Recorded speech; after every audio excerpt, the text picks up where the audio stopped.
بسم اللہ الرحمن الرحیم۔ السلام علیکم۔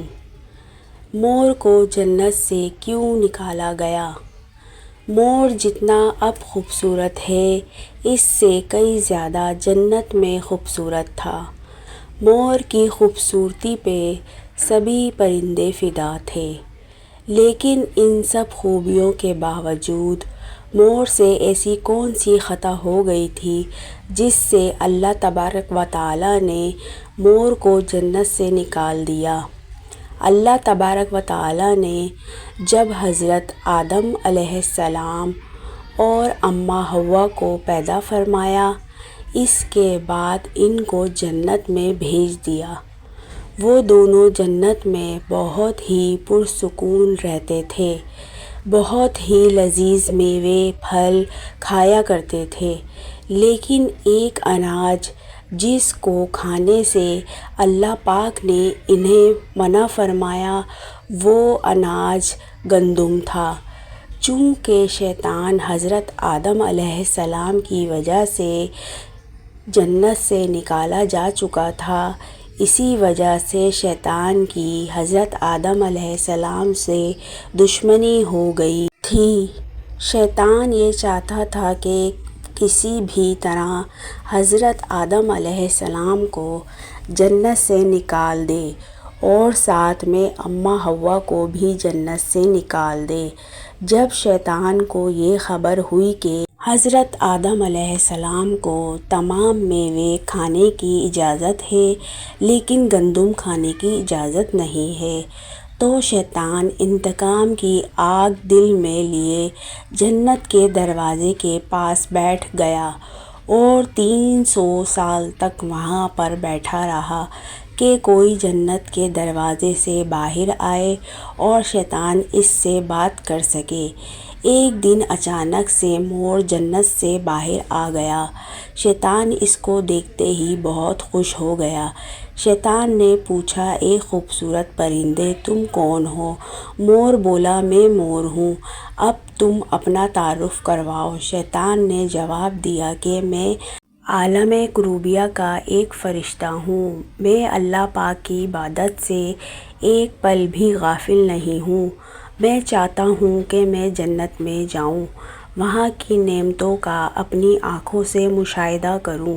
شیطان مور سے کہنے لگا کہ تم مجھے جنت کے اندر لے جاؤ، میں تمہیں 3 ایسی باتیں بتاؤں گا جس سے تمہیں ابدی زندگی حاصل ہو جائے گی، تمہیں بڑھاپا اور بیماری نہیں آئے گی، تم ہمیشہ جنت میں ہی رہو گے۔ شیطان کی یہ باتیں سن کر لالچ میں آ کر مور نے کہا کہ مجھ میں تو اتنی طاقت نہیں ہے کہ میں تمہیں جنت کے اندر لے جاؤں، لیکن ایک سانپ میرا دوست ہے، وہ شاید تمہاری مدد کر سکے۔ یہ کہہ کر مور سانپ کے پاس آیا، اس کو ساری بات بتائی۔ سانپ بھی شیطان کی باتوں سے بہت خوش ہو گیا، پھر شیطان کو اپنے منہ میں چھپا کے جنت میں داخل ہو گیا اور یوں شیطان اپنی چال میں کامیاب ہو گیا۔ جنت کے تمام نگہبانوں کو یہ معلوم تھا کہ شیطان یہ چال چل رہا ہے اور جنت میں داخل ہو چکا ہے۔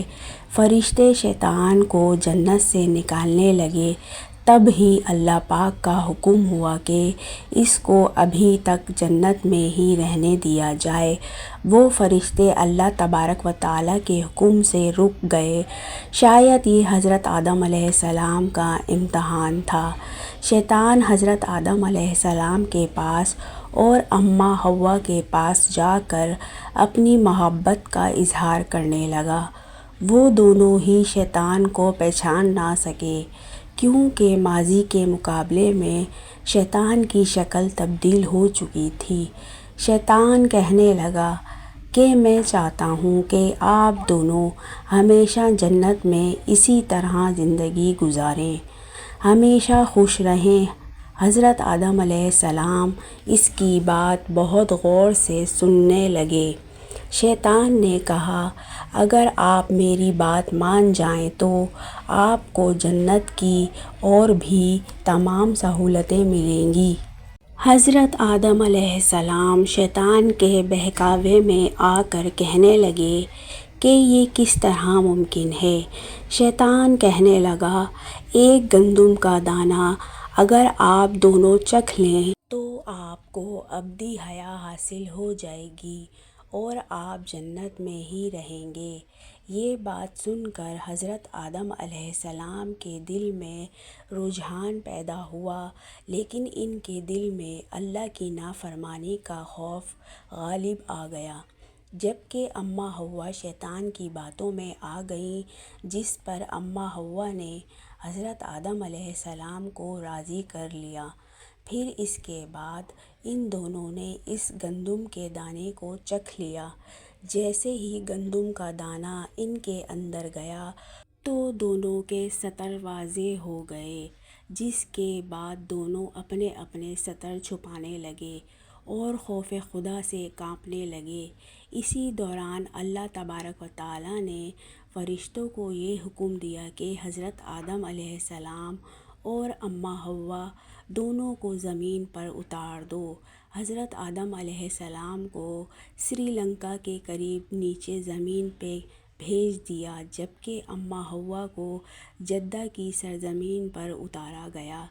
جن خوبصورت پیروں سے چل کر مور شیطان کو جنت کے اندر لے کر آیا تھا، وہی خوبصورت پاؤں اللہ پاک نے مور سے لے لیے۔ سانپ جو اپنے منہ میں شیطان کو چھپا کر لایا تھا، اس کے منہ کی خوبصورت خوشبو کو چھین کر اس میں زہر ڈال دیا گیا۔ پھر مور کے ساتھ سانپ کو بھی جنت سے نکال دیا گیا۔ سبحان اللہ۔ Subscribe to my channel and hit the bell icon please.